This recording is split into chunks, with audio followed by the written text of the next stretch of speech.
भाई फरमाते हैं, डॉक्टर साहब ये फरमाएगा कि क्या दोस्त ममालिक की मदद से पाकिस्तान IMF के पास जाने से बच सकता है या नहीं, या भी टेम्परेरी ये पूरा पैकेज यानी IMF और दोस्त ममालिक की मदद ये सब कुछ हमें अडॉप्ट करनी पड़ेगी? और साथ में जरा ये भी ऐड कर लीजिएगा, और क्या सऊदी अरब और चीन के कर्जों पर इन्हिसार पाकिस्तान के लिए IMF के मुकाबले में ज्यादा सूदमंद है?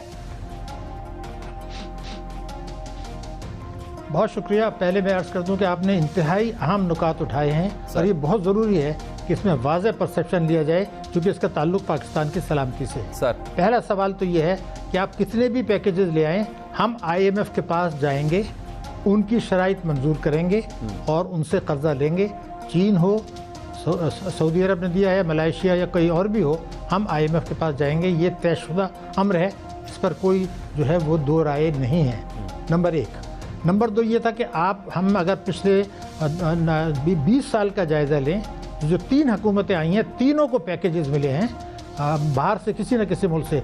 आपको पता है नवाज शरीफ साहब को $1.5 अरब की ग्रांट मिली थी। ये तो ग्रांट नहीं है, ये तो आपको वापस करना है। इसी तरीके से कैरी लोगर बिल के तहत $7.5 बिलियन मिला था। फ्रेंड्स ऑफ पाकिस्तान से कर्जे मिले थे, और मुशर्रफ साहब को तो आपको पता है कि जंग झोंका था, उसके बदले कर्जे माफ़ हुए थे और सब कुछ हुआ था। सही। तो इन सब का जो नतीजा था वो ये था कि हुकूमत को आर्जी मोहलत मिली, तन आसानी मिली। इस मोहलत को ज़ाय किया गया और इस कुछ अरसे बाद पाकिस्तान दोबारा मुश्किलात में पड़ा, बुरान में हुआ और हुकूमत को फिर IMF के पास जाना पड़ा।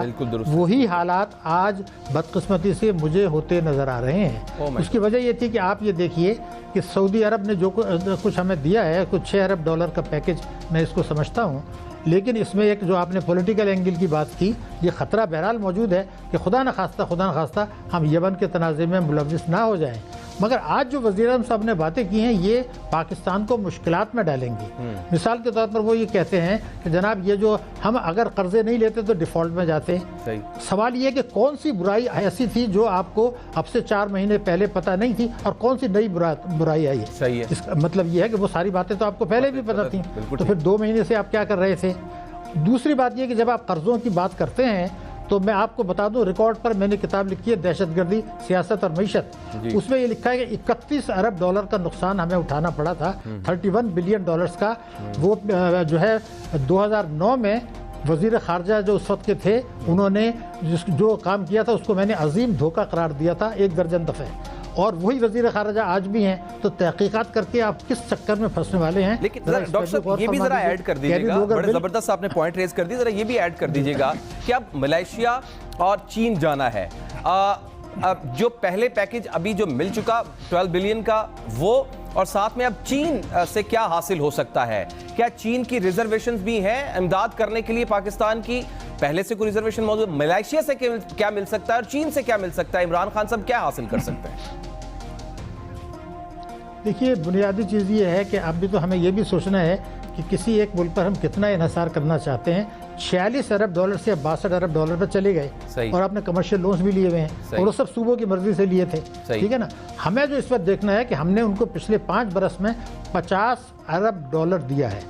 मैं तो ये चाहूँगा कि आप उनसे पैकेज ना लें। अगर कुछ लेना है तो भाषा डैम की बात कर लें, और कुछ और करने की ज़रूरत नहीं। भाषा डैम हमें, अगर वो पहले मान चुके थे, उस पर वो एम्फेसाइज करें कि अगर वो मदद करना है। दूसरा, हमें पैकेज के बजाय उनसे ये बात करनी है कि जनाब हमने $50 अरब तो आपको दिए हैं, आप तो हमें $62 अरब जो है वो 2030 तक देंगे।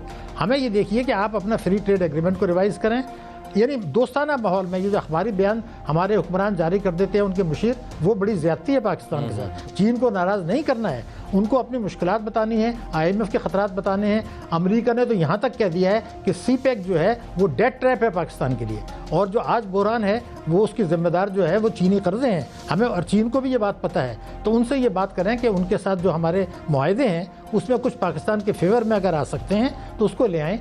कब तक हम बैरूनी इमदाद, बैरूनी कर्जे लेके? हमें ये देखना है कि इस हुकूमत ने कोई ऐसा प्लान भी दिया है कि हम भी कुछ करेंगे, कर्जे ले लेंगे, इमदाद ले लेंगे, उधार तेल ले लेंगे। कहीं ये भी देखा है कि हम टैक्स की वसूली बढ़ाएंगे? ये बड़ी खौफनाक बात मैं आपको बता रहा हूँ कि 30 जून 2009 को हमने $83 अरब के नए 83 अरब रुपए के नए टैक्स लगा के टैक्सों का हदफ कम कर दिया।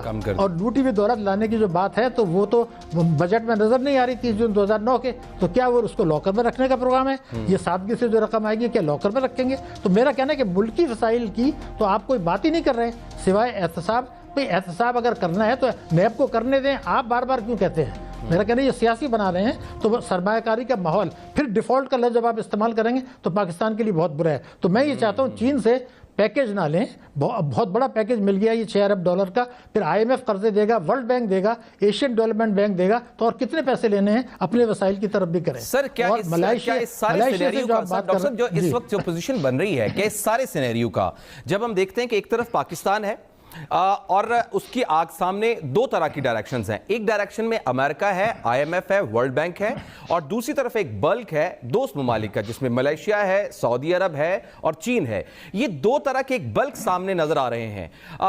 ये समझाइएगा कि क्या इन बल्क्स का क्या कोई पॉलिटिकल एंगल भी है जब हम मदद लेते हैं, चाहे वो IMF से लेते हैं, अमेरिका से लेते हैं, सऊदी अरब से लेते हैं, मलेशिया से लेते हैं, चीन से लेते हैं? क्योंकि हम ये देख रहे हैं कि अमेरिका ने सऊदी अरब पर प्रेशर डालकर ऑयल प्रोडक्शन बढ़ाई थी। इसमें मैं इंडिया की मिसाल देता हूँ कि इंडिया में जो ऊपर के लोग हैं, जो मालदार लोग, उनकी दौलतों में तो 35% इजाफा हुआ, मगर नीचे की 84% लोग मजीद गुर्बत की जिल्लत में गिर गए। और ये तकरीबन हर मुल्क की कहानी है। हमारे सियासी बयानिए में, सियासत में, तहरीकों में ये बयानिया कब आएगा? काजी साहब बिल्कुल सिंपल सी बात है। अब 2 साल तो हम तीनों को यहाँ बैठे हो गए हैं, कभी हमने यहाँ पे कोई इस्तकामत की बात की है कि हमारी डायरेक्शन क्या है, हमारी मनसूबाबंदी क्या है, आम आदमी किधर है, हमारे 3 करोड़ बच्चे जो सड़कों पे हैं उसको हमने स्कूल वापस कब लाना है? हमारी तो हर वक्त ये चीन जापानी नहीं खत्म नहीं होती, हुकूमत कब जा रही है, हुकूमत कब जा रही है, वज़ीर आज़म कौन आएगा। एक अच्छी खबर है मगर उसमें भी हमारे लिए मायूसी है। IMF की मैं अपना लेटेस्ट एक रिपोर्ट की आपको हवाला देता हूँ। दुनिया के लिए अच्छी खबर है, दुनिया लगता है कोरोना से निकल गई। और उसमें जो सबसे इंटरेस्टिंग खबर है वो हमारे हमसायों को अगर आप देखें तो इंडिया इस वक्त पूरी दुनिया में कोरोना की सबसे ज़्यादा मेडिसिन बनाने वाला कोरोना इंडिया है। और इंडिया की जो प्रेडिक्शन उन्होंने दी की है वो दिमाग को खिला देने वाली है। 11% ग्रोथ की प्रेडिक्शन कर दी IMF ने, चाइना की कर दी है 8%, अमेरिका की कर दी है 5.1%, और वर्ल्ड वाइड जो उन्होंने किया 5.1% पूरी दुनिया ग्रो करेगी। अब वो ठीक है, आपका इख्तलाफ हो सकता है, ये अमीरों की दुनिया में उससे नहीं लड़ता। अपने बात करें, एक हमसाया का मैंने बता दिया, श्रीलंका 4%, अफगानिस्तान 3%, बांग्लादेश हमसे आ गया। हम पूरी इस दुनिया में इसमें लो एस पे आए हैं 1. मैं बड़ी साहब टाइम का बड़ी साहब ये सवाल आपकी तबीयत के मुताबिक है और आपकी जो है, हमने जब देखा कि ऊपर जा रही थी मैशत, हर जगह पे नंबर बड़े अच्छे थे, गरीब जिल्लत में जा रहा था, इसकी क्या वजह? काजी साहब ये वर्ल्ड बैंक को या हमारे सर्वेों ये लफ्ज़ों के गोरख धंधे हैं। मैशियत किस पे जा रही थी, गर्दी करसे कितने हैं, मुझे तो इतना पता है जितना जाती उमरा है, जितना बिलावल हाउस है, जितना बनी गाला है, मुल्क की 98% आबादी उस जगह को देखने का ख्वाब भी नहीं देख सकती। 2-3 आपके घर में रोटी नहीं है खाने को, हाँ, पहनने को लिबास नहीं है, पढ़ने के लिए बच्चे तालीम नहीं है, इलाज के लिए डॉक्टर नहीं तो आपके ग्रोथ रेट चाटने हमने ग्रोथ के गोरख गंदे ये शेख क्या। अच्छा बड़ी साहब एक बीच में सवाल और आ गया, वक्त बड़ा कम है यार, हमारे पास खुशियों के थोड़े से लंबे होते हैं, कभी आकी जीत जाते थे, कभी